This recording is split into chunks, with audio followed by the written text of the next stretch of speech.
Good morning. Welcome to SK Education Track. Today's topic about motivation and inspiration. SK Education Track तरफରୁ କେବଳ ଭାଇ ଭଉଣୀମାନଙ୍କୁ ଶିକ୍ଷାଦାନ କରାଯାଏ ନାହିଁ, ତା ସହିତ ମୋଟିଭେସନକୁ ମଧ୍ୟ ଇମ୍ପୋର୍ଟାନ୍ସ ଦିଆଯାଇଥାଏ ଏହି ପରିଫିକ୍ ଚ୍ୟାନେଲ ମାଧ୍ୟମରେ। ଆଜି ଆମେ ଆପଣମାନଙ୍କୁ ଏକ ମୋଟିଭେସନ ପ୍ରେଜେଣ୍ଟ କରିବୁ, ଯେଉଁ ମୋଟିଭେସନରେ ସାମୂହିକ ଡେଭଲପମେଣ୍ଟ, ପିସ୍ ପ୍ରସ୍ପେରିଟି, ଷ୍ଟେବିଲାଇଜେସନ ଇତ୍ୟାଦି କଥା ଲୁଚି ରହିଛି। लाइफस्टाइल एंड लाइफ मैनेजमेंट को नहीं यही मोटिवेशन आप लेट्स व्हाट्स आवर मोटिवेशन।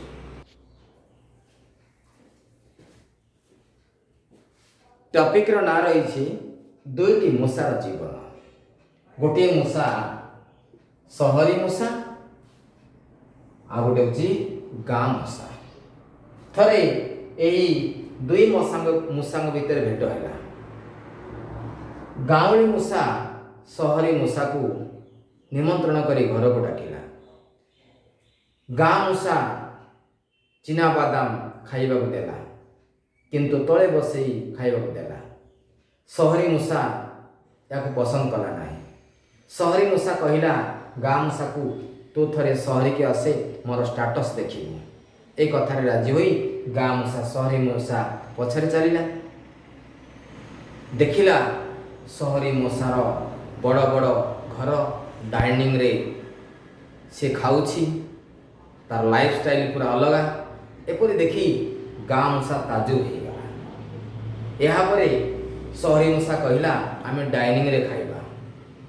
यहाँ को सुनिबा परे गाँ मूषा सहरी मूषा कथारे राजी होई डाइनिंग रे किछि खाउछंती। एही समय घर मालिक कबाट ठक ठक शब्द कला।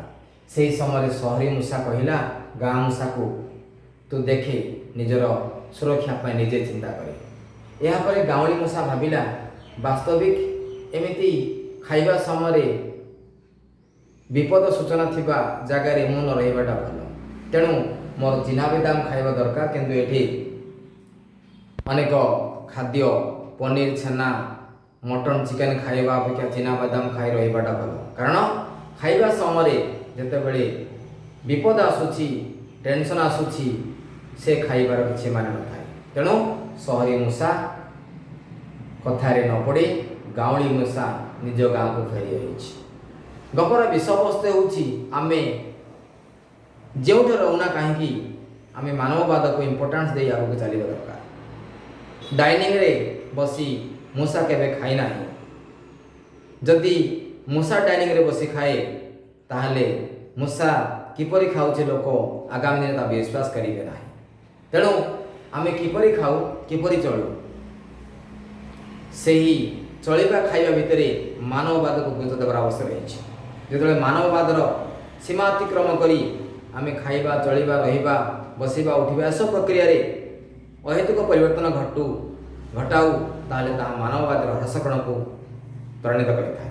एही मोटिवेशन रही मानववाद को विकास सहित शांति सद्भावना को साकार करवा, लाइफस्टाइल लाइफ मैनेजमेंट को किपरि भाव मैनेज करवा, यह को नहीं ये प्रेजेंटेशन एक सिंबलिक प्रेजेंटेशन मोटिवेशन भाव में आम प्रेजेंट करूँ।